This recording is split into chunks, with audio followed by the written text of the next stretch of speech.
सीधा आपको दिखाते हैं लाइव खिलाड़ियों की प्रेस कॉन्फ्रेंस। होना चाहिए तो वो उन्होंने पहले ही हमारा तोड़ दिया है और वो लूज FIR कर सकते हैं, इसका भी हमें अंदेशा है।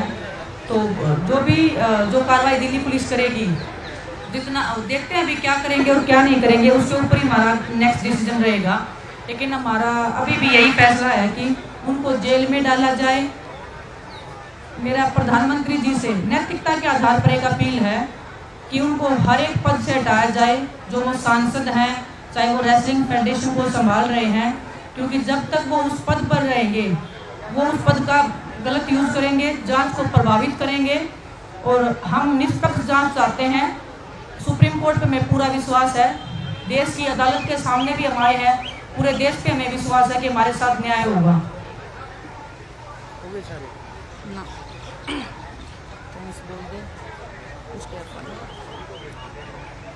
उसकी FIR सबसे पहले तो मैं जितने भी खिलाड़ियों ने हमारे समर्थन में ट्वीट किए हैं, क्योंकि मैंने खिलाड़ियों से अपील की थी कि अभी हमें एकजुट होने की ज़रूरत है। तो जितने भी खिलाड़ियों ने भारत में इंडिविजुअल गेम में 2 ओलंपिक गोल्ड हैं और दोनों ओलंपिक गोल्ड ने खिलाड़ियों के हक में ट्वीट किए हैं, क्योंकि वो खिलाड़ियों का दर्द समझते हैं। और जो दिल्ली पुलिस अभी तक FIR दर्ज नहीं कर रही थी, मैं उनको बताना चाहूँगा कि ब्रिजभूषण रेसलिंग फेडरेशन के अध्यक्ष हैं। अगर कोई अध्यक्ष किसी खिलाड़ी के साथ ऐसे शोषण करता है तो वो किसके पास जाएंगे शिकायत करने के लिए? तो उनको तो तुरंत जेल में डाल देना चाहिए अभी, क्योंकि उनके पास उनको ऑर्डर मिल चुके हैं अभी सुप्रीम कोर्ट से भी कि भाई आप FIR दर्ज करिए। जब ऐसे फेडरेशन के अध्यक्ष ही ऐसे शोषण करते रहेंगे तो किसके पास शिकायत लेके जाए खिलाड़ी? उनसे बड़ा तो उस फेडरेशन में कोई नहीं है।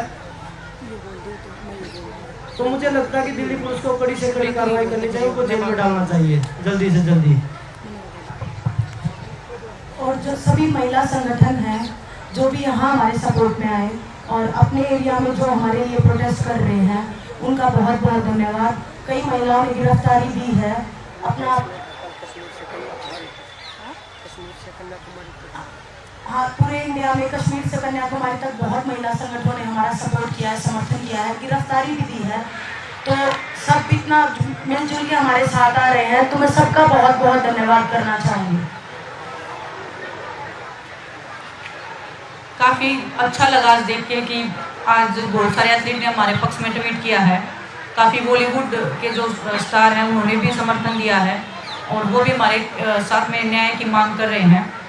लेकिन मेरा अभी भी खिलाड़ियों से एक फिर अपील रहेगा, और पहले भी मैं वही बोल रही थी, अगर देश में खेलों को बचाना है तो ऐसे लोगों के चंगुल से पहले स्पोर्ट्स को छुड़वाना होगा। ये सिर्फ कुश्ती की बात नहीं है, ये हर स्पोर्ट्स की बात है। मैं खुद स्पोर्ट्स पर्सन हूँ, काफ़ी दूसरे एथलीट से जो दूसरे गेम में हैं उनसे भी मेरा कांटेक्ट रहता है, मेरे फ्रेंड्स भी हैं, सभी परेशान हैं, हर किसी से सब परेशान हैं।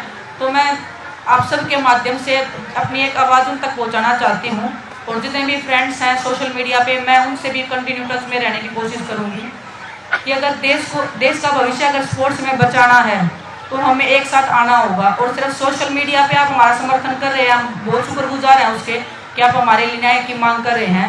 लेकिन जो अदर स्पोर्ट्स में जो एथलीट सर्वाइव कर रहे हैं, जो अपनी आवाज़ उठा नहीं सकते हैं या उनकी आवाज़ को दबाया जा रहा है या वो बोल नहीं सकते हैं, किसी कारणवश से वो उस लेवल पे नहीं पहुंचे हैं अभी तक, उनकी आवाज़ आप बन सकते हैं, आज हमारे देश में स्पोर्ट्स को बचा सकते हैं। तो मेरा आज भी यही अपील रहेगा कि हम जंतर मंतर पे हैं, कंटिन्यू अपने हक की, अपने न्याय की मांग के लिए आप भी हमारे समर्थन में आइए और हिंदुस्तान के स्पोर्ट्स को बचाने के समर्थन में आइए।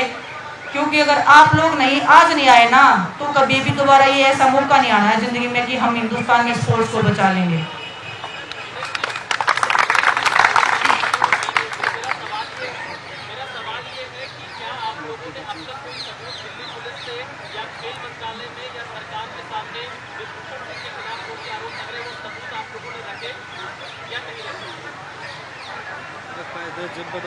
FIR अगर दर्ज हो रहा है, अगर लड़कियों ने कंप्लेंट्स दी है तो FIR दर्ज करने के लिए मुझे लगता है कि ये इनफ है। जो भी सबूत देने होंगे, पहले हमने बहुत काफ़ी सबूत दिए हैं, लेकिन अभी आगे जितने भी सबूत देने होंगे हम माननीय सुप्रीम कोर्ट के सामने पेश करेंगे, ना कि किसी कमेटी के सामने या दिल्ली पुलिस के सामने।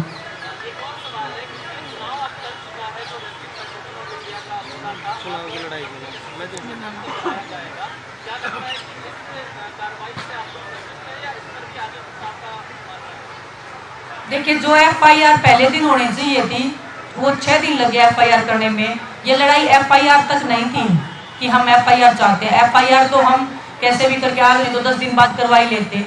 ये लड़ाई है ऐसे व्यक्ति को सजा देने की। FIR तो उसके ऊपर 85 मुकदमे चल रहे हैं। जब वो मुकदमों में ही अगर कुछ नहीं हो रहा है तो ये एक और FIR से उसका कुछ नहीं होना। उसको जेल में डालना चाहिए, गिरफ्तारी उनकी होनी चाहिए, सभी पदों से हटाया जाना चाहिए। और रही इलेक्शन की बात, तो कोई पहले दिन से हम ये बोल रहे हैं कि हमें इलेक्शन से या प्रेसिडेंट पद से हमें कोई मकसद ही नहीं है हमारा इस चीज़ के लिए। आज भी हम उसी बात पे अड़िग हैं, भविष्य में भी इसी बात पे अड़िग रहेंगे कि रेसलिंग को बचाना है ऐसे लोगों से। और हिंदुस्तान के स्पोर्ट्स को, जो रीढ़ की हड्डी है हिंदुस्तान के स्पोर्ट्स की, रेसलिंग में इतने सालों से ओलंपिक मेडल आ रहे हैं, जो संघर्ष हम लोगों ने रेसलिंग को इतना ऊपर ले जाने के लिए किया, मैं नहीं चाहती कि उसका भविष्य अंधकार में जाए। उसके लिए हम ये लड़ाई लड़ रहे हैं बस।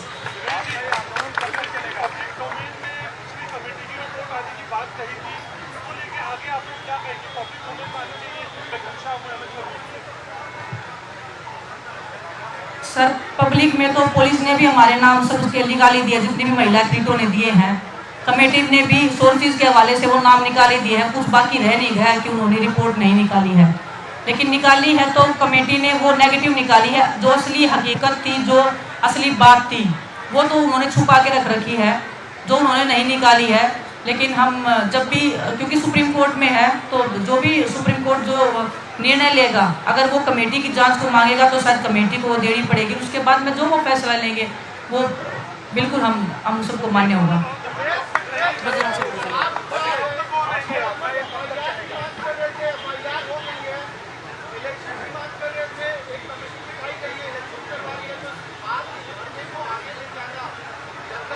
आपके साथ में FIR ये इनके जो क्रिमिनल रिकॉर्ड की लिस्ट है, उनके ऊपर तो अभी तक कोई कार्रवाई नहीं हुई है। FIR तो उनके ऊपर बहुत है, जब तक वो जेल में नहीं जाते तब तक धरना जारी रहेगा।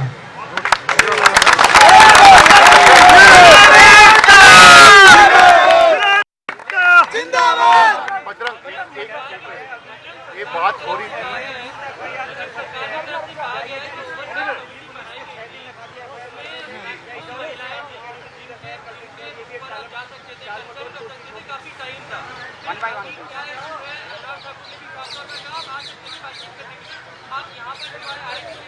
अनुराग ठाकुर जी ने हमारे फोन ही नहीं उठाए, कहाँ जाते हैं? उनके अधिकारी बोल रहे थे कि साहब अभी बिजी हैं। हमने तो बहुत बार ट्राई किया उनको कॉल करने के लिए, और वो बोल रहे कि हम 12 घंटे खिलाड़ियों से मिले थे। उनको पूछिए 12 घंटे में आप कितने मिनट खिलाड़ियों से मिले थे? अगर हम टोटल टाइम निकालें तो 12 मिनट मिले होंगे वो खिलाड़ियों से। और रही कमेटी की महिलाओं की बात, उनमें आपस में लड़ाई चल रही है, तो आपसी जो मतभेद उनमें, तो वो क्या खिलाड़ियों के साथ उन्होंने सारे सवाल ऊपर नीचे करके खिलाड़ियों के सोर्सेज के हिसाब से सोर्सेज के सारे सबको निकाल दिया कि खिलाड़ियों ने कोई सबूत ही नहीं दिया। अगर खिलाड़ियों ने सबूत नहीं दिया तो आज सुप्रीम कोर्ट ने आदेश दिया दिल्ली पुलिस की FIR की जानी चाहिए। इसी में मैं एक बात ऐड करना चाहूँगी। जो इंटरनल कमेटी जो स्पोर्ट्स मिनिस्ट्री ने बनाई थी, उसमें एक सदस्य है राधिका श्रीमन। हमने उनका एक आर्टिकल देखा है, उसमें उन्होंने बोला है कि एक लड़की ने हरासमेंट की शिकायत की थी, लेकिन सोर्सेज के हवाले से तो वो एक लड़की भी सामने नहीं आ रही। उसके बिहाफ पे तो FIR होना चाहिए था।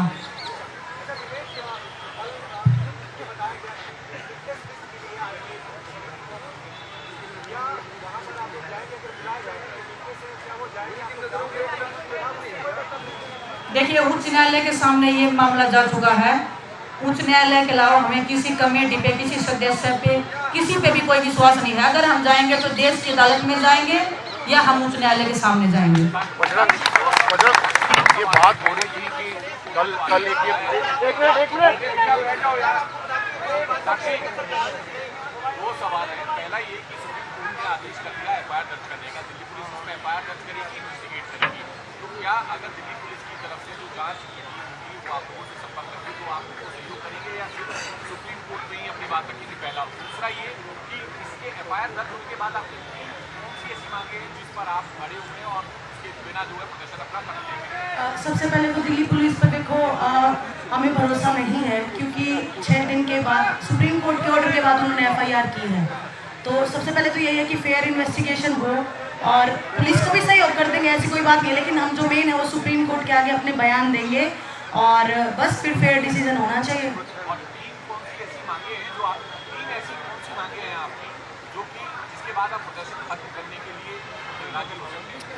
सबसे जैसे अभी डिस्कस हुआ ही है कि उसके जो सारे पदों से उसको हटाया जाए, जैसे भी जो भी अभी कार्रवाई होगी और उचित जो सज़ा होगी वो जेल में जाना चाहिए। ये सारी चीज़ें वो इन्वेस्टिगेट करके जो भी उसके लिए उचित सज़ा होगी वो होनी चाहिए। उसके बाद हमारे जो बड़े बुजुर्ग सब बोलेंगे, क्योंकि सब ने इतना साथ दिया है हमारा, उसके बाद ही हम धरना खत्म करेंगे, वरना हम यहाँ से नहीं हिलने वाले।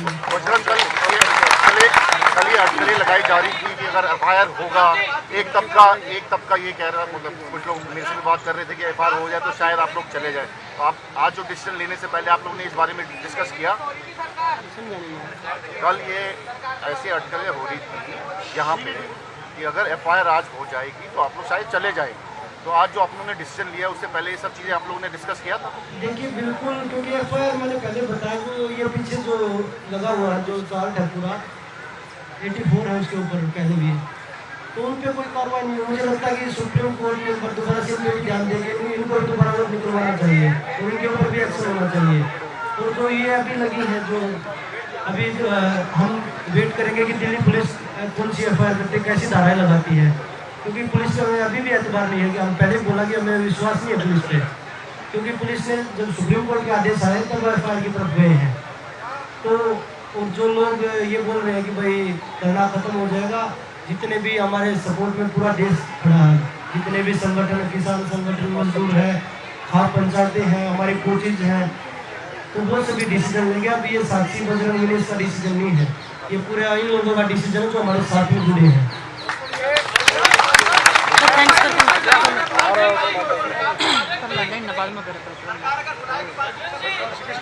हम तो 7 दिन से बैठे हैं भाई, हम तो किसी ने बुलाया नहीं। आप ये कह रहे हैं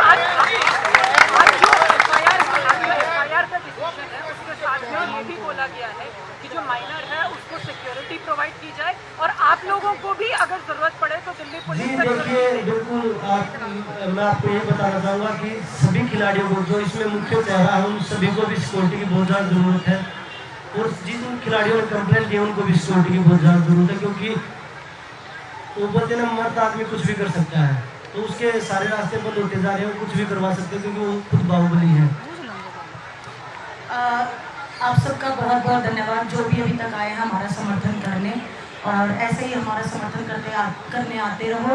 और फाइनल डिसीजन जो हमने बता ही दिया है कि अभी धरना चालू रहेगा। आप सभी का बहुत बहुत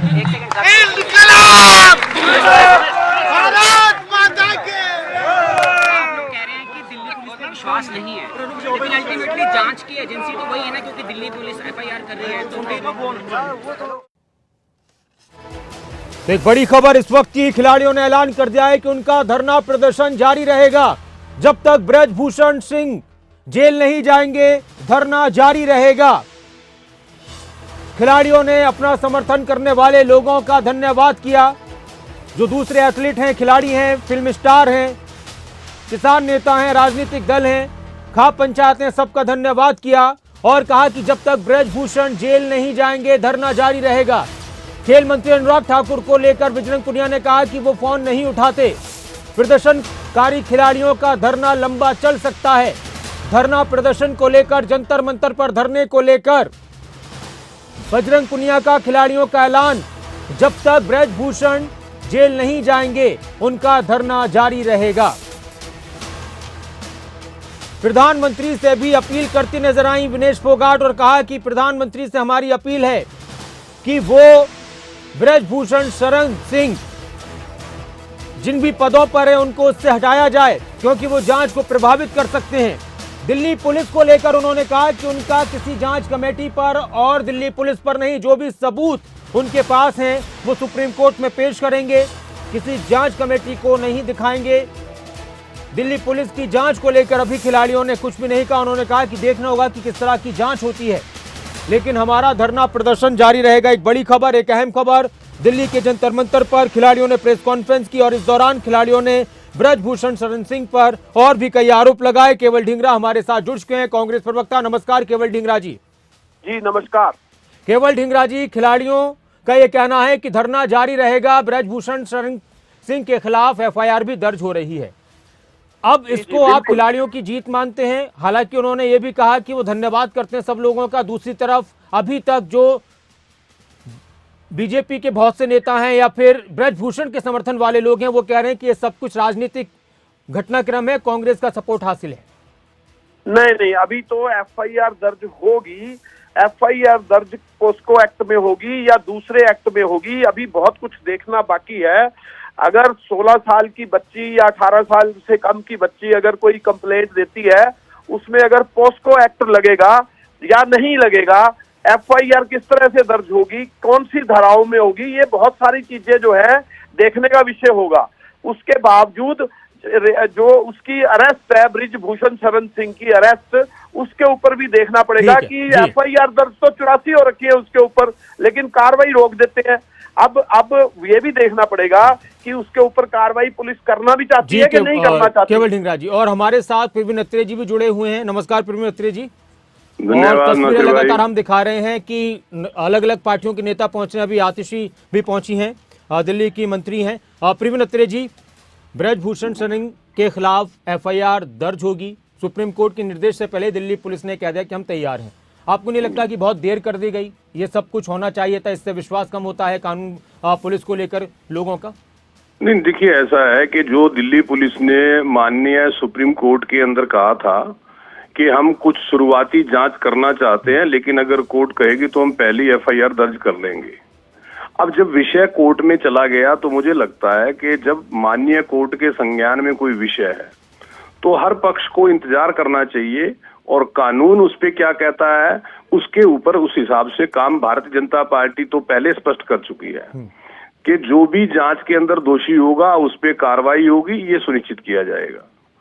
लेकिन प्रवीण अत्रे जी, ये बात है खिलाड़ियों की तरफ से भी और दूसरी पार्टियों की तरफ से भी, कुछ संगठनों की तरफ से भी आ रही थी कि अभी तक इस मामले में एफआईआर में जो देरी हुई है या फिर ब्रजभूषण पर कार्रवाई की बात है, ये बीजेपी की वजह से ही नहीं हो रही, दबाव में है पुलिस। नहीं, देखिए भारतीय कुश्ती संघ एक इंडिपेंडेंट बॉडी है, उसका भारतीय जनता पार्टी से तो कोई लेना देना नहीं। सांसद भी तो है ना, उसका जो अध्यक्ष है, देखिए सुनिए नासिर भाई, जो भारतीय कुश्ती संघ के पदाधिकारी बनते हैं वो चुनाव के जरिए चुने जाते हैं। ब्रजभूषण शरण सिंह भारतीय कुश्ती संघ के अध्यक्ष कांग्रेस के कार्यकाल में चुने गए थे। ऐसा नहीं कि वो भारतीय जनता पार्टी के मेंबर पार्लियामेंट है इसलिए अध्यक्ष बन गए थे। वो कांग्रेस सरकार, यूपीए सरकार के दौरान अध्यक्ष चुने गए थे। तो जो इंडिपेंडेंट बॉडी है जिसके पदाधिकारी चुनाव के जरिए चुने जाते हैं, ऐसे विषय में पार्टी का नाम लेना कोरी राजनीति है, राजनीति से ज्यादा कुछ नहीं है जी। केवल विषय जब कोर्ट में चला जाता है तो हमें इस बात पे कोर्ट क्या कहती है इस बात का इंतजार करना चाहिए। मामला कोर्ट के संज्ञान में है, स्वाभाविक है, हम न्याय के लिए कोर्ट में जाते हैं और कोर्ट न्याय करेगा, इस बात को हमें मान के केवल ढींगरा जी, कोर्ट की बात हो गई, लेकिन एक बात उन्होंने ये कही, प्रवीण अत्रे आप सुन रहे हैं उनको, कि कोरी राजनीति अगर बीजेपी का कोई नाम ले रहा है इसमें। देखिए, क्या मोदी जी ने बेटी बचाओ के नारे बंद कर दिए हैं? क्या प्रवीण अत्रे जी बेटी बचाओ के नारे के ऊपर विश्वास नहीं करते? अब क्या जो है बीजेपी की सरकार बेटी बचाओ के नारों को भूल चुकी है? क्या बेटी बचाने का अब मोदी जी के मन में विचार खत्म हो गया है? क्या जो इस समय बीजेपी के एमपी ब्रिजभूषण शरण सिंह नहीं है, ये बताएं ना कि वो एमपी हैं या नहीं है। लेकिन वो ये कह रहे हैं कि कानून अपना काम करेगा चाहे कोई भी हो। सुनिए नासिर जी, मोदी जी ने क्या अपने विचार से बीजेपी बचाने के लिए अपना सिस्टम खो दिया है क्या? उनको इस समय हटाने की प्रक्रिया क्यों नहीं हो रही है? इस बात के बारे में क्यों नहीं जवाब दिया जा रहा? चलिए प्रवीण अत्रे जी, इस पर एक छोटी सी प्रतिक्रिया, फिर हम दिल्ली में क्या कुछ कहा जा रहा है वो भी दिखाएंगे। भारतीय जनता पार्टी खिलाड़ी हैं, हमारे भाई जो खिलाड़ी हैं जी ने दिया था, और मैं तो कांग्रेसी मित्रों से कहूंगा कि वो इस बात का जवाब अगर यहाँ पे साथ के साथ दे दें तो शायद जनता के लिए समझना आसानी हो जाएगी कि असम की यूथ कांग्रेस की अध्यक्षा लगातार अंकिता दत्ता, इनके राष्ट्रीय अध्यक्ष के ऊपर, बीवी श्रीनिवास के ऊपर आरोप लगा रहे हैं दुर्व्यवहार के। कांग्रेस ने क्या किया ये भी बताते चले। ये जो बड़ी बड़ी बातें कर रहे हैं, भारतीय जनता पार्टी न्याय के साथ खड़ी है। कोई भी दोषी व्यक्ति होगा उस पर कार्रवाई होगी, भारतीय जनता पार्टी का स्पष्ट मानना है। लेकिन कांग्रेसी मित्र बड़ी बड़ी बातें करने से पहले अपनी ही पार्टी की कार्यकर्ता के बारे में उनका क्या विचार है, जो इनके यूथ कांग्रेस के राष्ट्रीय अध्यक्ष पे पिछले 8 दिन से आरोप लगा रही है, वहां पे कांग्रेस चुप्पी क्यों साधे हुए है, उस पर भी बताते चले ढींगरा जी। ढींगरा जी देखिए, वो आरोप है, ये आरोप नहीं है। अच्छा। वो एफआईआर हो नहीं रही है, ये एफआईआर हो रही है। ठीक है। ये एक्शन हो रहा है, वो एक्शन नहीं हो रहा है। इन बातों से उलझने की जरूरत नहीं है। नहीं, जरूरत क्यों नहीं है? आप फिर बीवी श्रीनिवास को पार्टी से निकाल दीजिए, बाहर कीजिए बीवी श्रीनिवास को, क्यों नहीं एक्शन ले रहे उसके ऊपर? और आपने देखिए नासिर भाई, इसमें खास बात और है, कांग्रेस पार्टी ने डॉक्टर अंकिता दत्ता को 6 साल के लिए पार्टी से निकाल दिया कि उसने बीवी श्रीनिवास पे आरोप क्यों लगाए। लेकिन ये अलग चीज है, नहीं हो सकती कि भाई जहां पर जो भी हो कोई करे न करे, लेकिन हम तो करके रहेंगे। चलिए, बहुत बहुत शुक्रिया सर, वक्त की कमी है, बहुत शुक्रिया केवल ढींगरा जी, प्रवीण अत्रे जी। और इस वक्त आपको सुनाते हैं दिल्ली में जंतर मंतर पर धरना स्थल पर पहुंचे हैं सौरभ भारद्वाज, वो क्या कुछ कह रहे हैं। मगर इन सब दबावों के बावजूद अगर हमारी ये बहनें आज खड़ी हुई हैं और उन्होंने नाम लेके बताया कि हमारी कुश्ती एसोसिएशन का अध्यक्ष इस तरीके का घटिया काम करता है, तो मुझे लगता है बहुत बड़ी बात है कि हमारी ये बहनें आज खड़ी हुई हैं। मैं अपनी तरफ से, अपनी पूरी की पूरी सरकार की तरफ से, हमारे मुख्यमंत्री अरविंद केजरीवाल जी की तरफ से इन बहनों को आश्वासन देने आया हूं कि जब शुरू में कोई भी आंदोलन की शुरुआत होती है तो शुरू में दिक्कतें आती है, लोग थोड़ा सोचते हैं कि पता नहीं आंदोलन चल पाएगा नहीं चल पाएगा। सरकारें कोशिशें करती हैं किसी तरीके से इस आंदोलन को दबा दें। खाने की गाड़ी आ रही है तो खाने की गाड़ी को रोक दें, बिजली चल रही है तो बिजली काट दें, पानी की व्यवस्था ना हो पाए, गद्दे की व्यवस्था ना हो पाए, सब हमारी बहनों ने सहा ये बता रही है। मगर हर आंदोलन का एक थ्रेशोल्ड होता है, एक एनर्जी होती है, उस थ्रेशोल्ड एनर्जी के बाद जो आंदोलन में बनता है, फिर किसी देश की, पूरे विश्व में किसी देश की सरकार जो है इस आंदोलन को फिर नहीं रोक पाती जब वो उस लेवल पर पहुंचता है। और जो राजनीतिक लोग होते हैं उनको कुश्ती की आदत होती है, टेलीविजन पे कुश्ती करते हैं, टेलीविजन में जो स्टूडियो होता है वहां पे कुश्ती करने की आदत होती है राजनेताओं को। पहली बार राजनेताओं का पहला असली पहलवानों से पढ़ा, मैं आपको बता रहा हूं, पहली बार पढ़ा। और ये राजनेता नहीं जानते कि वो इस बार पहलवानों के अखाड़े में घुस गए। ये कोई टेलीविजन की डिबेट नहीं है जहां पे बोले और निकल गए, यहां असली कुश्ती है और असली पहलवान है। और क्या है, कई बार कोई पहलवान बहुत उछल कूद बहुत मचाता है अखाड़े में, और जो समझदार होता है वो देख रहा होता है कि अच्छा ये कर ले तो कूद ले। और एक बार पहलवान का लग गया तो मैं बता रहा हूं धोबी पछाड़ी पड़ेगी, चारों खाने चित होगी सरकार। और जिनके नाम में बजरंग है तो भगवान राम को भी बजरंग की जरूरत पड़ी है। भगवान राम को भी जब संकट पड़ा उन्होंने कहा हनुमान तुम बताओ अब क्या करना है। तो जब संकट मोचन हनुमान हमारे साथ हैं तो यहाँ के सारे संकट हरेंगे। और मैं आपको बता रहा हूं भगवान राम भी हमारे साथ है, यही है हमारे साथ है। भगवान राम ऐसी जगह नहीं जाते जहां पाप होता हो, जहां पे धर्म की रक्षा होती है वहां पे भगवान राम भी होते हैं और वहां पे कृष्ण भी होते हैं। अपनी पार्टी के नेता सौरभ भारद्वाज खिलाड़ियों के बीच में थे और उन्होंने कहा कि उनकी सरकार खिलाड़ियों के साथ खड़ी है। और खिलाड़ियों ने प्रेस कॉन्फ्रेंस करके कहा कि हमारा धरना प्रदर्शन जारी रहेगा जब तक कि ब्रजभूषण शरण सिंह जेल में नहीं जाते। उन्होंने कहा कि हमें जो भी सबूत पेश करने होंगे हम सुप्रीम कोर्ट में पेश करेंगे। तो खिलाड़ियों का प्रदर्शन जारी है जंतर मंतर पर और आज ही दिल्ली पुलिस ब्रजभूषण शरण सिंह के खिलाफ एफआईआर दर्ज करेगी। सुप्रीम कोर्ट में आज सुनवाई हुई इस मामले को लेकर। तो खिलाड़ियों के धरने पर सियासत के खिलाड़ी भी मौजूद हैं। दिल्ली के मंत्री सौरभ भारद्वाज भी पहुंचे हैं जंतर मंतर और उन्होंने कहा कि कल दिल्ली के मुख्यमंत्री अरविंद केजरीवाल धरने पर आएंगे, जंतर मंतर पहुंचेंगे। उनकी सरकार खिलाड़ियों के साथ खड़ी है और हकीकत के खिलाड़ियों से, पहलवानों से वास्ता पड़ा है इन राजनीतिक पहलवानों का।